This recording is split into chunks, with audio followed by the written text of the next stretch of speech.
In 1993, 12 children were dropped off for a birthday party at a historic mansion-turned-campground in southern Illinois. The parents were told the party would be over by 5 p.m. By 5:15, the building was empty. No footprints, no noise, no trace. 32 years later, her little brother, now a trauma therapist, returns to the same decaying mansion. What he finds beneath the old stage rewrites everything. This is the story of the party that was never supposed to happen, and the 12 children who were never seen again. Before we begin, don't forget to subscribe for more cinematic true crime stories, based on unsolved disappearances, long-buried secrets, and cases that still haunt entire towns. The wind curled through the trees like it knew something.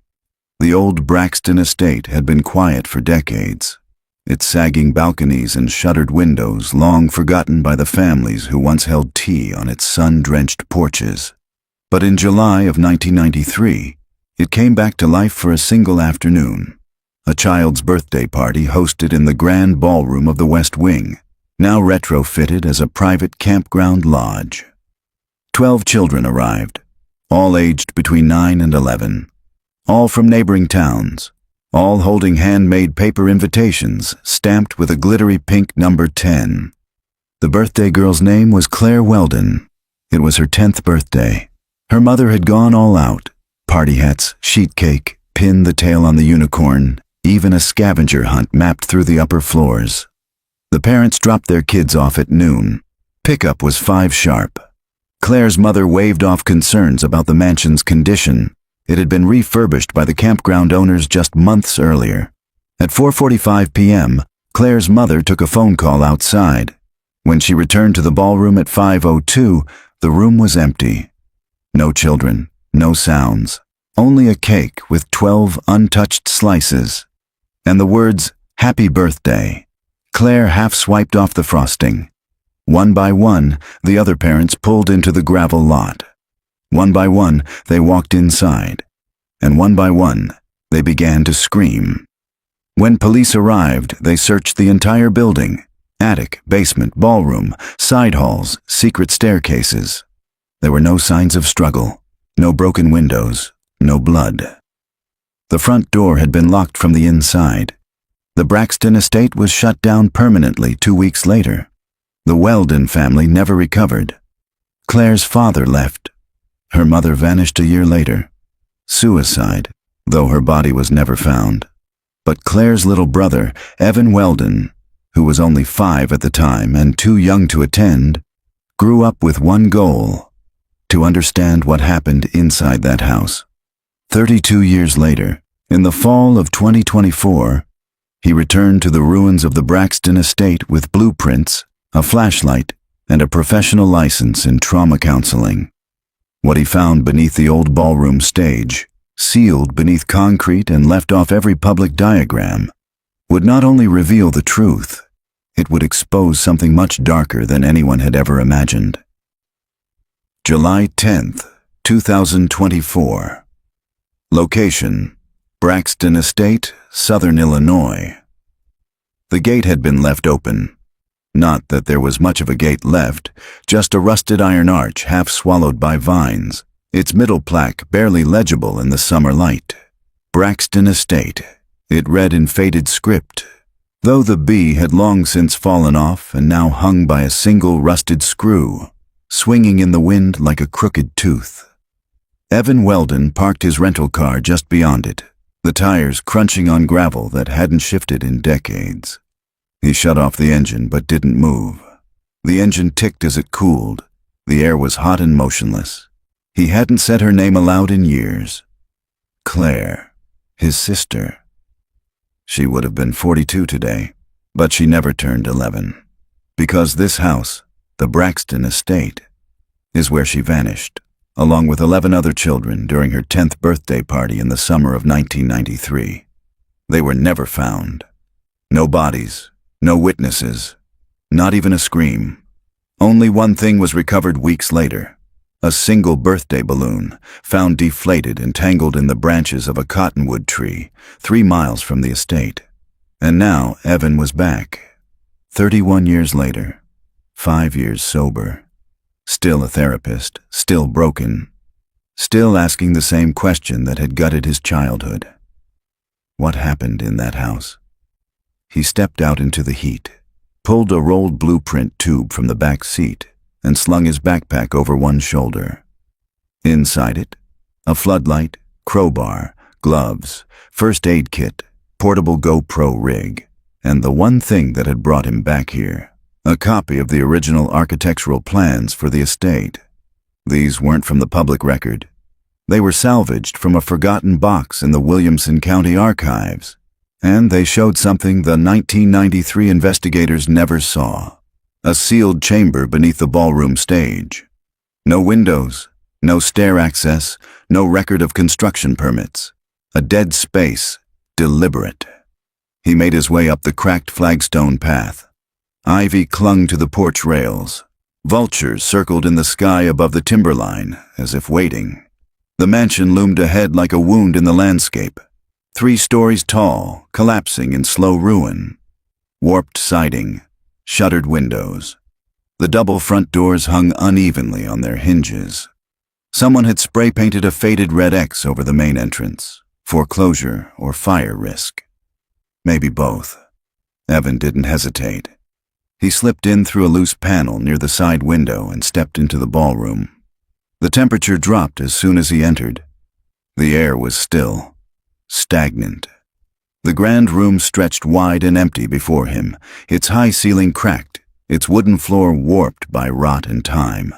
The stage stood at the far end, its frame sagging, the curtains shredded and hanging in strips like wet tissue. He walked slowly toward it, heart beating louder now. The spot beneath the stage had always felt like the center of the mystery. It was where the children were last seen. It was where the lights flickered. It was where, according to one surviving staff member, a strange sound, like a radio clicking on, had been heard just before everything went dark. And now, standing here with the blueprint unfolded in his hand, Evan could see exactly where the sealed panel was. He knelt near the base of the stage, running gloved fingers along the floorboards. His flashlight caught a fine seam in the wood, too straight to be natural. He wedged in the crowbar and pulled. The panel groaned and gave. A hollow beneath. A rusted ladder disappearing into darkness. He clipped the GoPro to his chest, turned on his floodlight, and descended. The chamber was colder than the house above. Foam-insulated walls, soundproofing black and half-rotted, lined the small space. The floor was poured concrete, sloped toward a central drain. In one corner stood a small wooden bench, and carved into it, deep, erratic, were 12 names. He brushed his gloved hand across them. Some he didn't recognize. But one froze him. Claire. The letters were jagged, scraped into the wood like someone had done it in a hurry, maybe even in fear. Some of the names were first names, others only initials.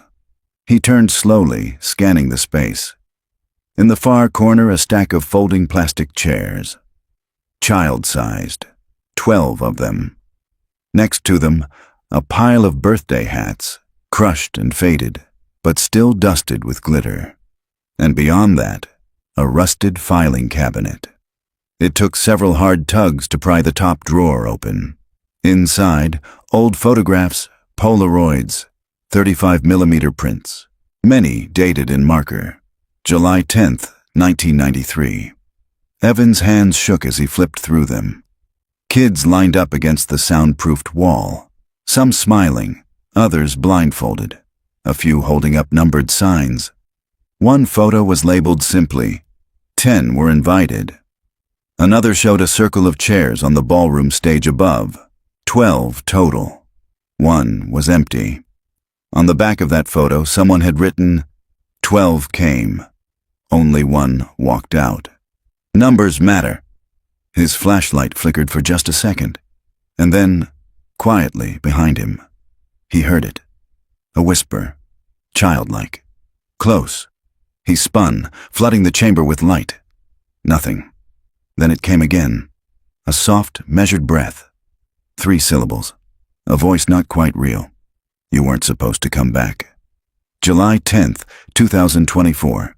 Location, subchamber, beneath Braxton Estate Ballroom. Evan didn't breathe for a full 10 seconds. The whisper had been too clear, too close, to be anything imagined. It wasn't memory. It wasn't trauma.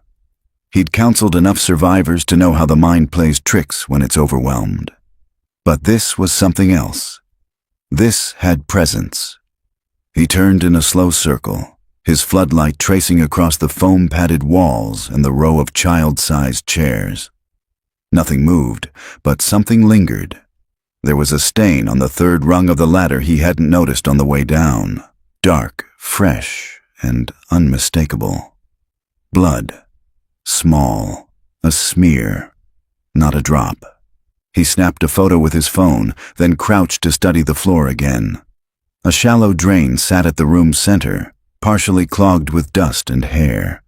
Near the cabinet, he found another Polaroid tucked beneath the bench. It showed a girl in a yellow dress, sitting cross-legged on the concrete, head bowed. The back read, "Claire, round 1. His hands tightened around the photo until it bent. He needed to get out, document the evidence, call someone, not the press, not yet, but someone who could force this case open again. A cold case investigator, a forensic archivist, anyone who'd believe this was more than just nostalgia or a grieving brother's obsession. He climbed back up the ladder slowly, heart thudding harder with each rung. He didn't know what was worse, the silence, or the feeling that it wasn't alone down there.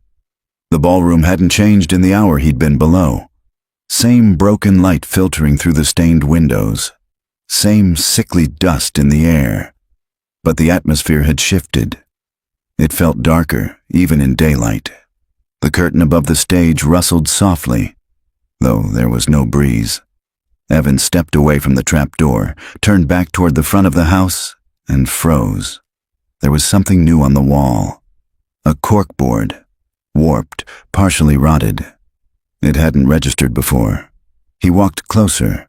A single tack still held a fragment of construction paper.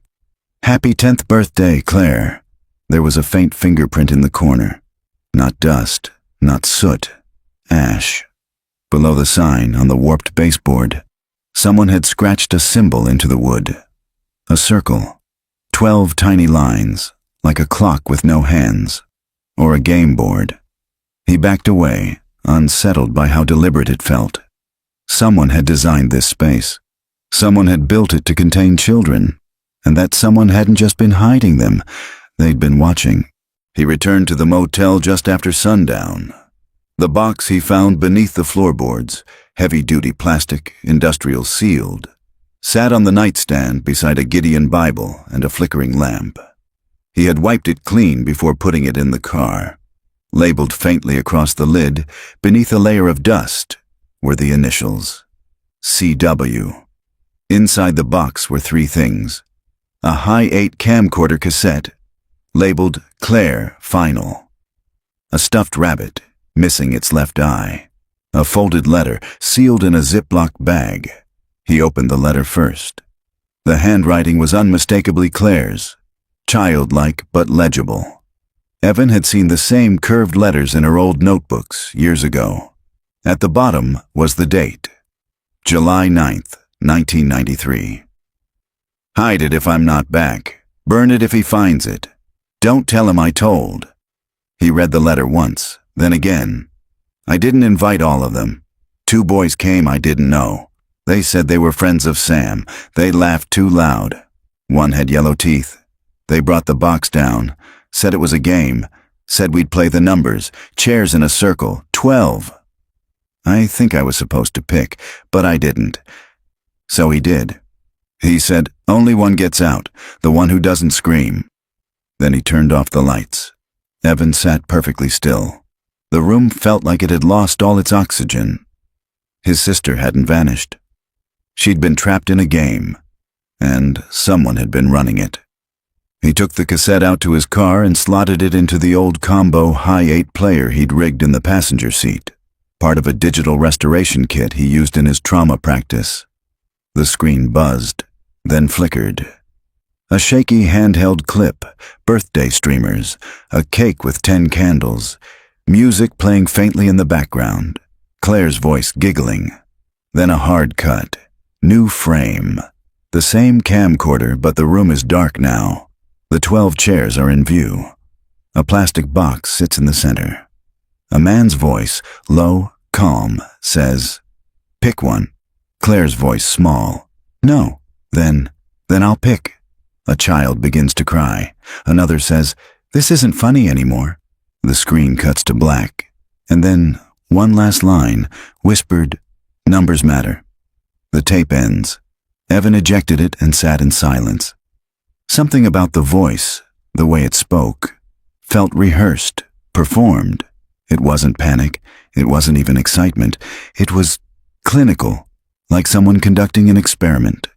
That night, Evan called someone he hadn't spoken to in years.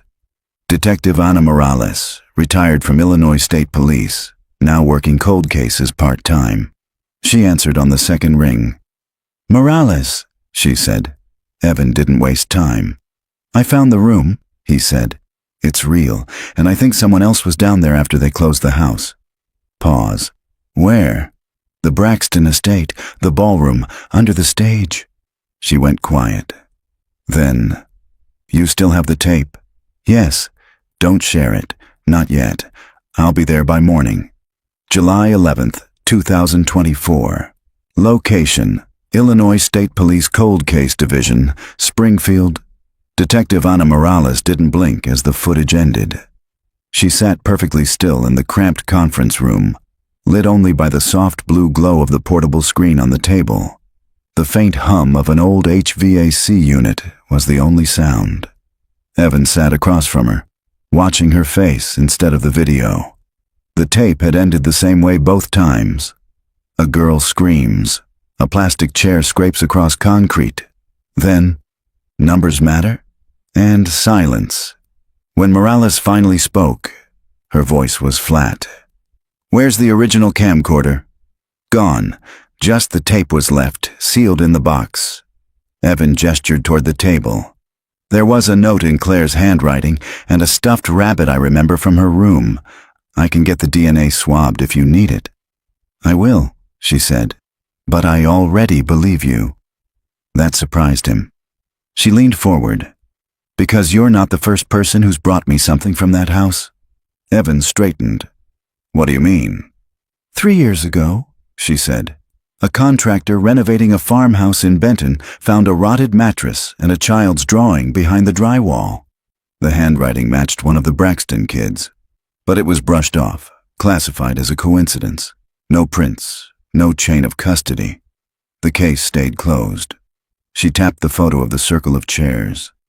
"But what you found, the sealed space, the tape, the name scratched into the bench, that's not a ghost story. That's evidence." She stood and paced once around the room. "You said the blueprint wasn't on public record?" Evan nodded. "I found it in a mislabeled archive box. It showed the sealed chamber. There was no permit, no tax record, nothing linking that addition to any contractor. So someone added it quietly, privately, for a reason." Morales paused at the door. "I need to make a call to the regional field office. You should come with me." "Where?" She looked him dead in the eye. "Back to Braxton." By mid-afternoon, the estate had been cordoned off. State police had secured the perimeter. Crime scene tape curled in the wind, anchored to rusted porch beams. Evan waited near the gate while Morales and a younger field tech named Detective Ian Becker surveyed the ballroom. They had strict orders not to disturb anything below. Evan leaned on the hood of Morales's cruiser, watching as clouds rolled low over the trees. A memory had started to gnaw at him, something from the weeks after Claire disappeared, something he hadn't thought about in years. It wasn't the search parties or the vigils. It was the gift bag. His mother had returned from the estate with a single plastic bag. It had been handed to her by one of the deputies. Recovered items, they said. Evan remembered digging through it later. It had some cheap party favors, a paper crown, and a folded-up paper invitation. He remembered the design. 12 balloons. 11 were black. 1 was red. He remembered asking Claire about it before the party. She told him, "The red one's me. The others are the numbers." That had made no sense at the time, but now it made his skin crawl. Inside the chamber, Becker knelt beside the bench. 12 names, he said to Morales. Some fresh, some old, all scratched in. One of them says 7. Just that. In all caps, Morales crouched beside him. Read them off. He did. Claire, Sam, Ezra, Paolo, Liz, MS Tara 7, Key, Jill, CW. She pointed at CW, Claire Weldon? Becker shook his head. That one's older. Carved differently. These others were gouged in. That one looks burned, like someone branded it. Morales stood and examined the ceiling. A vent shaft, no fan, ran up behind the foam. Possibly a sound duct. Possibly something else. What the hell was this room used for? Becker looked at her. Some kind of conditioning? Morales didn't answer. Her phone buzzed. She stepped away and answered. Morales. A pause, then her brow furrowed. Evan watched her from the top of the ladder as she went stiff. When she came back, her face had changed. That was the Benton Sheriff's Office. A local salvage crew started clearing out an abandoned warehouse west of here. It's owned by a defunct shipping company, same one that used to manage the delivery contracts for Braxton's estate during the early 90s. Becker straightened. And they found a box. Another pause, with one of the children's names burned into it. They left the estate just before dusk. Evan rode with Morales in silence. The cruiser cut through country roads that felt like old film reels. Faded barns, rusted signs, forgotten gas stations with one working pump. Everything looked the same as it did in 1993, and that sameness unnerved him. At the warehouse site, yellow tape had already been strung. The crew lead, a woman with sunburned cheeks and oil-stained gloves, met them at the edge of the bay doors. You the detective? Morales nodded. What did you find? The woman pointed to a tarp. It was chained shut. Took us 40 minutes just to open it. Inside, boxes, labeled. Some by year, others just with numbers. We opened the smallest one. She pulled back the tarp. Inside sat a child's suitcase. Pink, weather-worn, a name tag still barely visible on the zipper. Liz C. Morales stared. Evan turned away, suddenly dizzy. Anything else? Morales asked quietly. The woman hesitated. There was something taped to the lid. It fell off when we moved it. She handed Morales a piece of yellowed tape with a torn edge of paper still attached. On it, written in red marker, Round 2. July 12th, 2024. Location: Illinois State Police Evidence Lab, Springfield. The suitcase from the warehouse was laid open under high-definition lighting. Every inch of it was being cataloged, measured, photographed, swabbed. Morales stood behind the glass divider with Evan, watching the forensics techs work in gloved silence. Inside the pink vinyl suitcase, a folded red sweater, a white sock with faded cartoon stars, a friendship bracelet made of multicolored beads, and something that didn't belong in a child's bag. A laminated index card. One word printed on it in block letters. Eliminated. Morales murmured under her breath. This wasn't just storage. Evan leaned closer to the glass. It was inventory. One of the techs flagged something in the inner lining. They peeled back a stitched flap, revealing a metal clasp embedded in the suitcase frame. A rusted latch. Inside it, a tiny strip of undeveloped photographic film. Morales looked at Evan. Can your lab digitize that? He nodded. If it hasn't degraded too far. I want it scanned. She turned to the lead tech. And run every fiber in that case. I want soil samples, pollen traces. If that thing's been underground or near a specific environment, we'll know. The tech nodded. Already in progress. Morales turned back to Evan. You said something about the party invitation, the one with the red balloon? I remember it, he said. Not in full, but clearly. 11 black balloons, 1 red. Claire told me the red one was her. The others were the numbers. The numbers, Morales repeated it softly. Like it was a system? Or a ritual. They didn't say anything for a long moment. Then she stepped out into the hallway with him. You told me once, she said, that Claire was always afraid of the basement. Evan nodded slowly.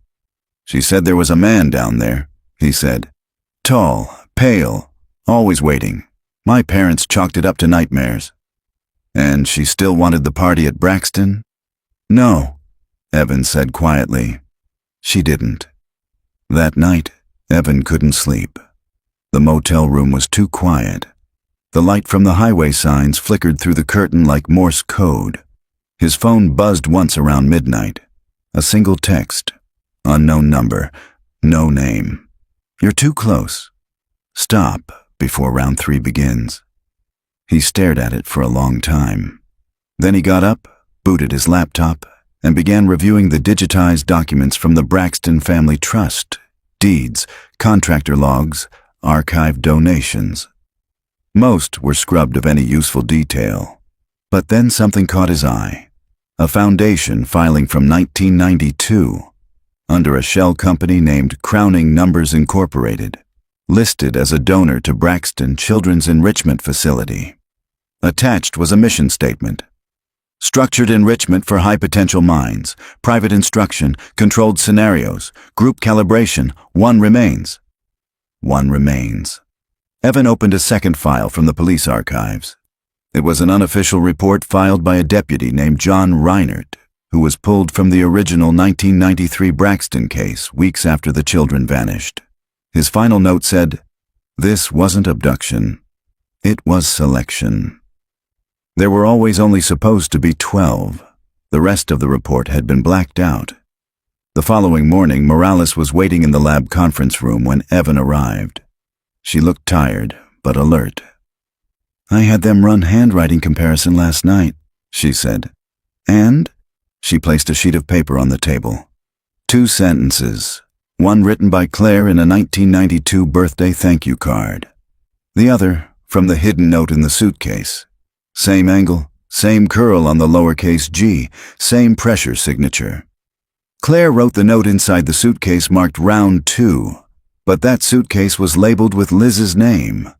She survived the first round, Evan whispered, and was made to help prepare the second. Morales nodded, which means she didn't die the night of the party. She flipped the page, and neither did the others. Later that afternoon, they drove 2 hours south to the old campground property where the Braxton Estates event overflow was once hosted. The field was abandoned now. Waist-high grass, a collapsed cabin, a caved-in amphitheater stage. Morales stood at the edge of the overgrown trail and motioned Evan forward. This is where the last known trace was found, she said. A balloon, tangled in the trees. 3 miles from the mansion, it was dismissed as wind drift. But what if it was something else? They walked deeper into the trees. At the center of a clearing stood an old stone circle, once a fire pit. Evan knelt and brushed away the leaves. A series of small square tiles were embedded in the stone ring, worn by time and moss. One tile still bore a faint number, 11. Another tile, opposite it, had been replaced. It bore a single letter, scratched in with a blade. C. Morales stood beside him. Claire made it out here, she said. Maybe others did too. Evan looked at her, heart sinking. Then where are they? July 13th, 2024. Location, Benton Salvage Facility, Illinois. The air smelled like rust and mildew. Rows of wooden pallets lined the interior of the old shipping warehouse. Stacks of plastic containers, broken crates, mold-darkened cardboard boxes.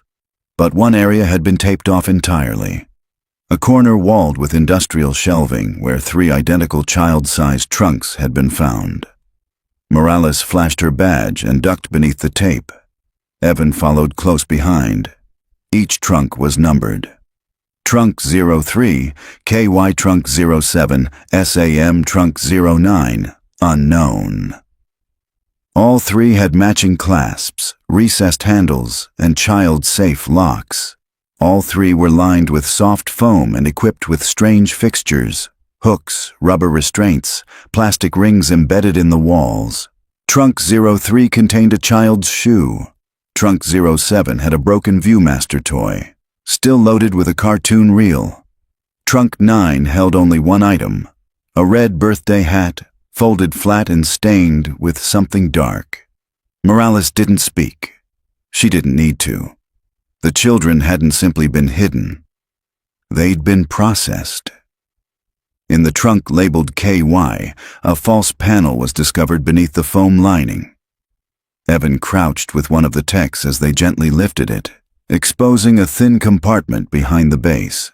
Inside, a wax envelope. Morales opened it carefully and removed a torn slip of yellow cardstock, a game scorecard. 12 names were printed in childlike scrawl down one side. Next to each, a number of vertical slashes. Some 4, some 5, some none. Claire's name had no marks. Next to Sam, 4 vertical lines were crossed through with a red X, and next to, a small drawing of an eye. Evan whispered, "They were keeping score." Morales frowned. "Of what?" A tech leaned in. "It's like tallies from rounds, like tracking behavior, reactions." "Reactions to what?" Evan asked. Another pause. Then the tech said what no one else wanted to. "Fear." Later that evening, Morales called in a favor from a retired profiler she trusted, Dr. Helen Argento, formerly with the FBI's Behavioral Science Unit. They met her at a secure analysis lab in Springfield. The images of the trunks, the symbols, the scratched tally marks, and the tape recordings had all been transferred for review. Dr. Argento's eyes were sharp and expressionless. She flipped through the materials like she'd done it 1,000 times before. "This wasn't abduction," she said finally. "This was a trial." Evan leaned forward. "A trial? Structured trauma exposure. See this?" She tapped a freeze frame of the tape showing the circle of chairs. They were seated facing inward. That's classic controlled confrontation. Someone was monitoring their responses. Who screamed first, who froze, who followed instructions. "You mean it was a test?" Morales asked. Argento nodded. "Multiple rounds. Not all children made it through. Some were marked as eliminated. Others were recorded, categorized, possibly moved." "Moved where?" Evan asked. Dr. Argento hesitated. Then, if this was run like a closed behavioral study, the survivors may have been reassigned. Evan's heart twisted. Claire, Liz, the others, they could be alive? Argento didn't answer. She just turned the page. Later, alone in the motel again, Evan couldn't sleep. He kept picturing that drawing. 12 chairs, one empty. The red balloon. The circle of stones with the etched letter C. Something inside him had started to turn. Some gut-deep knowing that he hadn't been ready to admit before. Claire hadn't been taken. She hadn't been eliminated. She had been chosen. And whatever round 3 was, it hadn't happened yet. His phone buzzed again. A message. Same unknown number as before. "She made it through, but you won't." Attached was a file. A JPEG. Evan opened it. It was a Polaroid. Claire, older now, maybe early 20s, blank stare, hair pulled back, dressed in plain clothes, standing in front of a numbered door, room 104. The caption, handwritten beneath, promoted, observation wing. Evan gripped the phone until his knuckles went white. Someone had kept her alive, but not as a victim, as something else. July 14th, 2024. Location, Motel Riverview, room 103. Illinois. Evan barely blinked for an hour. The Polaroid was real. He'd scanned it under UV light, checked it against facial recognition archives from Claire's childhood photos.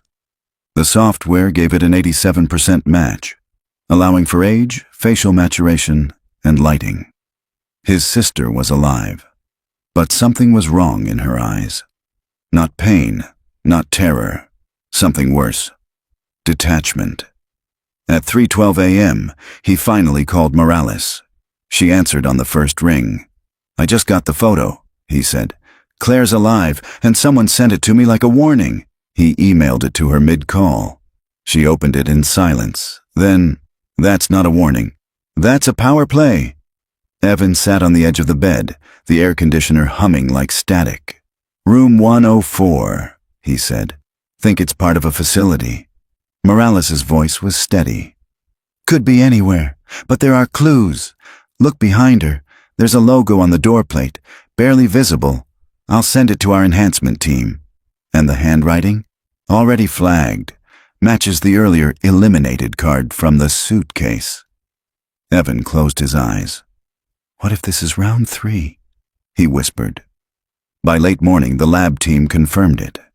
The symbol behind Claire in the photo, a vertical key through a circle, belonged to a now-defunct behavioral health facility once known as Crowning Promise, operated under the same umbrella as Crowning Numbers, Inc. It had shut down in 1996, after several code violations, one of which included allegations of unethical group simulation scenarios, involving children from state homes and private psychiatric referrals. The last known address was a rural complex 30 minutes outside of Harrisburg, Illinois. Morales gripped the wheel tightly as they approached the overgrown gates that afternoon. The old sign, faded to bone gray, still hung crooked above the entrance. Crowning Promise Developmental Retreat. The guardhouse was empty, windows shattered. Ivy choked the outer fences. "This place looks dead," Evan murmured. "Not dead," Morales said. "Just buried." Inside the main building, time had collapsed. Old wheelchairs rusted in corners. Clipboards hung limply from shattered hooks. Children's drawings still clung to faded bulletin boards. Stick figures in front of numbered doors, under banners that read, "Stay inside until it's time." Evan ran his hand over one crumbling poster. "We all go through the rounds. That's how we evolve." They moved deeper down the hall, flashlights sweeping the dim corridors. Morales checked her phone. This wing had a room 104, third hallway, observation section. They reached it slowly. The door had no lock. Inside, the room was sterile. No windows. Foam-lined walls, a narrow metal bed. Surveillance cameras in each corner, disabled now, wires cut. On the floor, beneath the bed, another photo. This one showed Claire sitting with another child, possibly Liz, side by side in small uniforms with numbers sewn into the sleeves. Claire's was number 1, Liz's was number 5. Morales whispered, "They weren't victims." Evan finished the sentence. "They were subjects." They found the file room 2 doors down. Most of the drawers were rusted shut, but one was still partially intact. Morales opened it carefully. Inside, manila folders, labeled with initials and numbers. She pulled one, number 7, SM, Sam Martinez, then number 1, CW, Claire Weldon. She opened Claire's. Inside were dozens of handwritten evaluations, every entry stamped with the word retained or failed. A few chilling excerpts stood out. Subject continues to show elevated compliance under duress. Fear suppression levels ideal. Recommendation, round 3 advancement.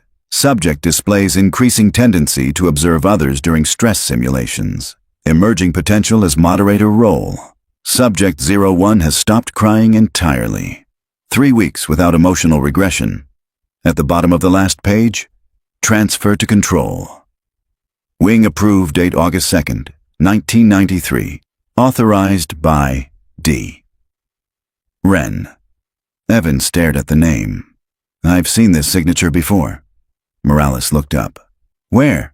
He pulled out the folded letter Claire had hidden in the trap-door box. On the bottom corner, barely visible in the paper grain, was the same signature. D. Wren. "She warned me," Evan whispered. Even as a child, she knew his name. They didn't leave the facility until sundown. On their way out, Morales found one last item buried beneath a water-damaged toy chest in the adjacent playroom. A VHS tape labeled Round 3, Initiation. Day 1, August 5, 1993. Morales tucked it into her satchel. Evan stood in the hallway, staring at the empty room 104. "I think Claire was promoted," he said, "but not as a survivor." Morales looked back at him. As what then? He didn't answer, but the answer was already forming. As someone who now ran the game. July 15th, 2024. Location, Illinois State Archives, Springfield. The VHS tape wasn't blank. A grainy image filled the screen inside the evidence lab's analog viewing room. A dim hallway, a series of doors, each painted with large block numbers. A voice, male and steady, narrated without emotion. "Round 3, Initiation Day 1. Subject count, 12. Room observation begins at 0700. Control subject is active." The camera cut to a girl standing inside room 104. Claire, 10 years old, pale, her eyes fixed blankly ahead. She was dressed in plain clothing, her number 01, stitched onto the front pocket. Behind her stood a man in a white coat, face blurred, voice muffled. He leaned in to whisper something in her ear. She didn't flinch, didn't blink. She simply nodded. The video cut to static. Morales stopped the playback and exhaled hard. She wasn't just surviving in there, she said. She was participating. Evan stared at the frozen image of Claire's face. She looked like herself, but she didn't. Her expression was glass, her body still. He whispered, "She became what they made her." Later that morning, they met with a specialist from the Illinois Department of Historical Records, who confirmed something stunning. D. Wren was Dr. Douglas Wren, a behavioral theorist who disappeared in late 1993 after a state inquiry into unlicensed child testing facilities. Rumors suggested he fled overseas. Others believed he faked his death in a fire at a different experimental site in Oklahoma. But what Morales discovered next changed everything. She pulled up an internal transfer memo from 1994, buried in a collection of insurance paperwork tied to an orphanage-turned-research campus in upstate New York. The name listed under Facility Administrator, Claire Weldon, alias Clara Ward. "I don't believe this," she said. "They didn't just keep her, they gave her his name." His role, Evan's heart started pounding. "She never escaped," he said. "She graduated." By early evening, Morales got a call from forensics. The photographic strip recovered from Liz's suitcase had been digitized. It contained 6 sequential images, all taken within the same room, room 104. But the walls were covered in chalk drawings, all childlike but deeply disturbing. Tall figures with stretched limbs, watches with no hands, red X's painted over faces.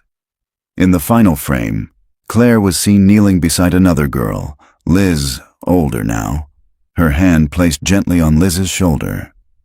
Liz was crying. Behind them, painted across the back wall in a child's hand, "No one else leaves." That night, Evan found himself walking alone. The motel air felt too thick, the walls too close. He paced the back lot, near the chain-link fence and gravel shoulder that sloped toward the riverbed. His phone buzzed again. Unknown number. Another image. This time, a group photo. The original 12 children from the 1993 party, lined up on the mansion stage. Some were mid-smile, others looked uneasy. In the corner stood Claire, expressionless again, but one child had been scratched out. The same red ink. Evan scrolled to the message that followed. One always fails. The rest become the next round. He swallowed hard. Then another message came through. Return to the house. The rest is waiting for you. Back inside, Morales was reading the final entries from the subject logs recovered at the Crowning Promise facility. One folder contained a handwritten letter never sent. It was from Liz, addressed to the boy with the red sneakers. I hope you never come back here, but if you do, I left you the map. Look under the last chair, number 12. Morales whispered, Evan, what kind of party ends with one chair left standing? Evan didn't answer, because he already knew. The kind that isn't over yet. July 16th, 2024. Location, Braxton Estate, Southern Illinois. They arrived just before dawn. The rising sun cast a pale orange over the sagging roofline and shuttered windows of the Braxton house. Morning fog clung low to the grass, pooling in the places the earth had sunk, where, 3 decades ago, a party had been held, and 12 children had walked inside. Only one chair had remained. Morales moved ahead first, flashlight sweeping through the darkened ballroom. Evan followed slowly, the silence pressing in like a second skin. Neither of them spoke until they reached the floorboards where the trap door had been found. Morales knelt beside the bench and ran her hand under the final seat. Chair 12. A faint metallic click. Her fingers closed around something cold. She pulled out a narrow black envelope, wrapped in twine, sealed with red wax bearing the symbol, a key inside a circle. Inside was a folded map. The path was hand-drawn, marked not in streets, but in rounds. Round 1, the ball round. 2, the room round 3. The watch round 4, the mirror round 5, the mask round 6, the switch round 7, the witness round 8, the fire round 9, the gift round 10, the selection round 11, the door round 12. The crown. Evan stared at it, chilled. 12 children, 12 rounds. And we're only now at round 11, Morales said softly. The door. They descended again into the hidden chamber. The air was different now, less stale, more disturbed. Something had shifted since their last visit. Evan scanned the ceiling vent again and noticed the screws had been freshly turned. He climbed onto the bench, unfastened the cover, and reached up. His hand brushed something wrapped in plastic, a cassette tape. The label read, "For EW, final game. Don't play alone." He passed it down to Morales, his hands shaking. "There's a player upstairs," she said. "Back room near the piano." They climbed in silence. The ballroom looked even emptier in the early light. Dust motes hung like ash in the air. Morales found the portable cassette player where it had been left on an old windowsill. She loaded the tape, pressed play. A girl's voice crackled through the speaker. Young, familiar. "Hi, Evan. If you found this, then I didn't fail." "Claire," he froze. "They made me watch the others. Not just once, over and over, like it was a test, but it wasn't. It was a story, and they needed me to learn the end.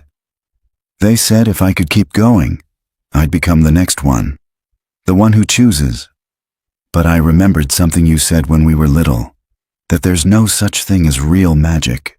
Only people pretending to be more powerful than they are." A long pause. "So I stopped pretending. If you're here, then you're almost at the crown. That's the final one, the one where only one walks away. You need to find the red door.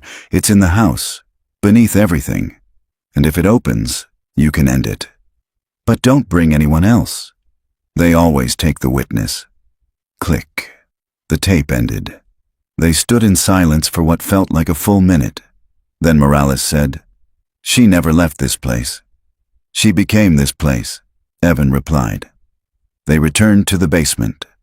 Behind the far wall, near the crumbling concrete, they found it. A patch of paneling with warped edges. different from the rest. Morales struck it with a crowbar. It buckled. Behind it, a red door, small and windowless, with a circular keyhole the size of a coin. No handle. Only a sentence carved into the wood. Whoever wears the crown decides the end. Evan turned to Morales. You still have the key symbol. She held up the wax seal from the envelope. They matched. They broke for air before returning, neither willing to face what might be behind that door until they had backup. But as they stepped out into the morning light, Morales's phone rang. She answered with a clipped "Morales." The voice on the other end spoke fast. It was the Benton County medical examiner. You asked us to scan the DNA from the old suitcases, right? Yes. We processed the hair sample from trunk 03. It doesn't belong to a child. What? We ran it twice. The DNA belongs to a woman in her late 30s. The markers match a close relative of Claire Weldon. Morales froze. You have any idea who that might be? Evan looked at her, confused, but Morales was already shaking her head slowly. No, she said. But I think we just found who really wore the crown. July 16th, 2024. Location, Braxton Estate, sub-level access tunnel. The red door opened at 2:37 p.m. It took Morales half an hour to melt the wax seal and pry the panel open with a chisel and crowbar. The latch clicked like a deadbolt in an old tomb. Behind it, darkness, not just unlit. A kind of black that absorbed the light from their flashlights. A long, narrow tunnel stretched into the earth. The walls were concrete, but curved, as if they had been shaped intentionally. Ducks ran along the ceiling. Scrape marks lined the floor. And then the sound started. A low click, click, click in the distance, like someone tapping metal on stone. Evan's chest tightened. He followed behind Morales, his breath sharp and fast as the path angled downward, deeper into what felt like another structure entirely. After 100 yards, the tunnel opened into a massive circular chamber.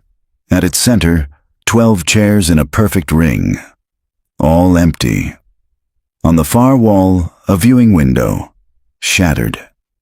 Behind it, another room.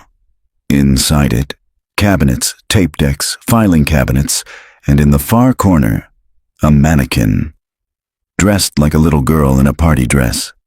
The number 1 was stitched into its chest. Morales whispered, "This was the crown room." The chairs weren't identical. Each one bore a brass plate with an etched name, some faded, some clear. Claire Liz Sam Kai Margot, Tyler Joy Ash Robin Mira, blank. Morales touched the last one. The nameplate had been scratched out entirely. Underneath, carved into the wood in jagged strokes. The next. Evan turned slowly, the air around him cold. What was the point of this? Morales didn't look at him. They made her choose, she said. 12 children, 1 crown. The game ends when one child is willing to become the architect. A sound echoed from the far tunnel. Footsteps. They weren't alone. They moved back into the observation room and began collecting everything that could fit in Morales's evidence bag. Most of the files were too rotted to read, but one was sealed in plastic. Evan ripped it open. It was a psychological report, dated August 12, 1993. Subject 01 has completed 12 scenario simulations, each successful. No behavioral collapse. Repeated exposure has produced absolute obedience. In final session, Subject 01 was given authority to select from the remaining peers. Her decision was unprompted, cold, and final. The control group terminated on schedule. Recommendation: Subject 01 designated as next facilitator. Psychological rewrite to begin August 20th. Evan felt sick. She wasn't the victim, he whispered. She was the final test. Suddenly the lights flickered. Somehow, against all logic, power surged to one corner of the crown room. A red light blinked above a panel labeled Simulation Mode. Stand by. A new voice crackled through a wall speaker, feminine, older, measured. If you're hearing this, then the house has been reopened, and the crown is unclaimed. Morales stepped back. What the hell is this? The voice continued. Rounds are not about punishment. They are about endurance. Fear is the truest mirror, and the one who wears the crown sees everything. Welcome to round 13. Then a timer appeared on the wall screen. 2:59:59. Evan stared at it. They never intended to stop, he whispered. This was never about 1993. This was a loop. The walls vibrated softly, doors unlocking somewhere deeper in the compound. Another hallway revealed itself. Morales drew her sidearm. You coming? She said. Evan didn't hesitate. They followed the tunnel into what appeared to be a dormitory.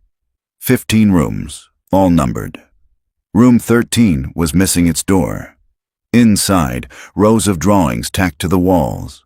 Childlike again, but with eyes blacked out, hands held to mouths, mouths erased. One drawing showed a figure in a red crown. Another showed Claire, recognizably older, sitting in a room surrounded by cameras. Her mouth was open. A speech bubble had been drawn. I picked you. Evan couldn't breathe. I think she chose me, he said. Morales didn't answer, because she just found something at the foot of the bed. A pair of red sneakers. Evan knelt down. They were his. July 16th, 2024, location, Braxton Estate, sub-level dormitory. The sneakers were dusty, but unmistakably his. Red canvas with frayed laces and one melted eyelet. Evan remembered crying the day they went missing, his mother telling him they'd look again tomorrow. But they never found them. He was 5 years old when he wore them. Claire would have been 10. She took them, he murmured. She brought them here. Morales knelt beside him. Or someone else did. Someone who knew you'd come back. He looked at her, eyes dark. They've been planning this for 30 years. The timer on the wall screen continued its quiet countdown. 01:47:12. Morales swept the dorm with her flashlight. The rooms were stripped bare except for drawings, uniforms, and one more item that made her stomach tighten. A mirror, fractured, bolted above a sink in room 07, scratched into the glass. The ones who watched became the ones who decided. She stared at her reflection, split by the crack, her badge glinting over her heart. She turned away before the image twisted again. Let's finish this, she said. At the end of the hallway, behind a fire door with a bent handle, they found the final chamber. Circular, empty, silent, except for the pedestal in the center. On it, a single red crown, made of reinforced resin, wrapped in copper wire and film reels. Underneath was a laminated photo. Claire, age 24, expression blank, standing in front of this very crown. Next to the photo, a sheet of instructions. Round 13. Initiation. Subject enters alone. Facilitator observes. Subject is asked to choose, forget or replace. The one who forgets becomes the next outsider. The one who replaces becomes the crown. Evan read it 3 times before speaking. They weren't just testing fear, they were installing obedience. Morales shook her head. They were erasing guilt, creating something new out of the survivors. Not survivors, he said. Recruits. A speaker crackled overhead. That same calm voice returned. But this time, it was Claire. You made it. Evan froze. Claire! I watched you in the house. I knew you'd find the door. I knew you'd still be curious. He moved toward the center of the room. Morales just behind. I didn't leave because I couldn't. I left because someone had to stay behind. That's how the rounds work. One stays, the others forget. Evan clenched his fists. You chose this? I just stopped fighting it. You will too. Morales raised her voice. Where are you, Claire? No response. The lights dimmed. The chamber lights flickered once. Then the walls began to rotate, revealing hidden screens. On each one, footage from 1993. The party, the children, one by one, each round unfolding like a ritual. Round 1, the ball. Children blindfolded, reaching into black boxes. Round 2, the room, silent stare contests, faces trembling. Round 5, the mask, children made to wear unsettling animal heads.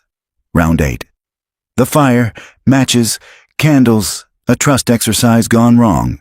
Round 10, the selection, Claire alone, asked to name one child.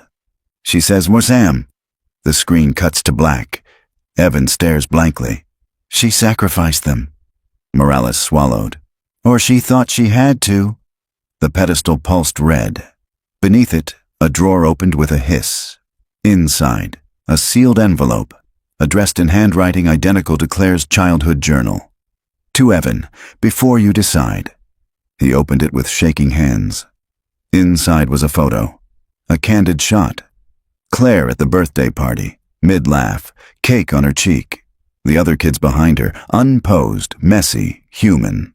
On the back, only 6 words. I wanted to save them all. Evan sat down. The crown blinked red once, then waited. July 16th, 2024.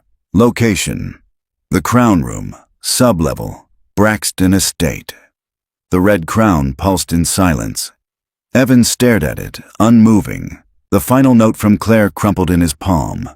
He could still hear her voice in his head, not the one from the recordings, but the one from their childhood. Braver, warmer. The one that had whispered, "Just follow me. I won't let anything bad happen." Morales stood behind him, watching carefully. "We don't know what happens if you touch it." Evan spoke quietly. "That's the point." A hatch slid open in the wall. Another screen lit up. A new feed. Live. Claire. Older now. Mid-30s. Hair shorter, streaks of gray at the temples. She stood in a dim observation room somewhere else in the facility, behind reinforced glass. She looked straight at the camera. "This isn't about punishment, Evan. It's about what you're willing to carry." He stepped toward the screen. "Then why bring me here?" he asked. Claire blinked slowly. "Because I carried it too long. You were the only one who ever saw me without the numbers. I needed you to see what I became." Evan's voice cracked. "I was a kid. I didn't understand." "You do now." Morales's radio crackled. Dispatch trying to reach her. She silenced it. "We need to shut this place down," she said. "This isn't a therapy program. It's indoctrination. It's ritualized control." Evan shook his head. "No, it's worse." He pointed to the wall where all the names had been. "They're not controlling children. They're training replacements. Each cycle ends with one who forgets, one who replaces. And every few decades, the game restarts." His voice dropped to a whisper. "And they send invitations." Claire's voice returned through the speaker. "The choice is the test. You can walk away now, or you can put it on and remember everything. But if you walk, you won't remember me. Not the real me. Just what they left behind." Evan's eyes welled up. "You think that's mercy?" "I think it's the only way to end it." He turned to Morales. "I can't let this happen again." She stepped forward. "Then we shut it down together. No more rounds. No more crown." But Claire's voice interrupted. "You don't destroy the crown. You inherit it." The pedestal clicked again. The timer on the wall dropped to 001019. Morales backed away. "We need to evacuate. Now." But Evan stayed rooted. He took the envelope from Claire again, read the final line once more. "I wanted to save them all." He remembered her carrying his sleeping bag that night, guiding him up the stairs, sneaking him one extra cupcake. She wasn't trying to be in charge. She was trying to keep them safe. He looked at the crown.